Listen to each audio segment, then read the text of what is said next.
तर आज काय भाजी करू असा रोज तुम्हालाही प्रश्न पडतो का? मग अवघ्या 5 मिनिटांमध्ये झणझणीत बेसन पिठाची आमटी नक्की ट्राय करा.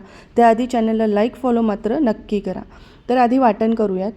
तर वाटण्यासाठी मिक्सरच्या भांड्यात 2 मोठे चमचे सुकं खोबरं, 4-5 लसूण पाकळ्या, अर्धा इंच आलं, त्याचबरोबर थोडी काड्यांसकट कोथिंबीर, 1 हिरवी मिरची आणि काही कढीपत्त्याची पाने टाकून याचं वाटण बनवा.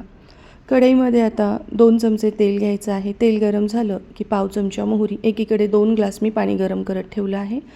पाव चमचा जिरं, काही कढीपत्त्याची पानं टाकायची. खमंग असा हा तडका तयार करायचा आहे आणि मग तयार केलेलं वाटण टाकून खरपूस होईपर्यंत ते परतवायचं.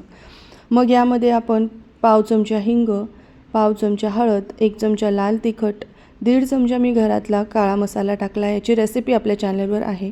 होममेड गरम मसाला अर्धा चमचा, 1 चमचा धना पावडर टाकायची, 2 चमचे बेसन पीठ टाकायचं. काही सेकंद हे मसाले चांगले परतवले की यामध्ये थोडंसं पाणी टाकायचं म्हणजे मसाले जळत नाही. पुन्हा याला एकजीव होईपर्यंत चांगलं परतवायचं आहे आणि मग यामध्ये आवश्यकतेनुसार गरम पाणी टाकायचं. जशी ही आमटी शिजते ना, ही थोडी घट्ट व्हायला लागते, तर तुम्हाला आवडेल तसं तुम्ही पाणी पुन्हा यामध्ये ॲड करू शकतात. चवीनुसार मीठ टाकायचं आहे. मंद आचेवर अर्धवट झाकण ठेवून ही आमटी आपल्याला 7-8 मिनिटांसाठी चांगली उकळवून घ्यायची आहे. तुम्ही बघू शकता मस्त झणझणीत आपली बेसन पिठाची आमटी रेडी आहे.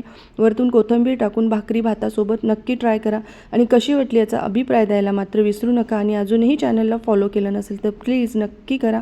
व्हिडिओ पाहिल्याबद्दल खूप खूप धन्यवाद.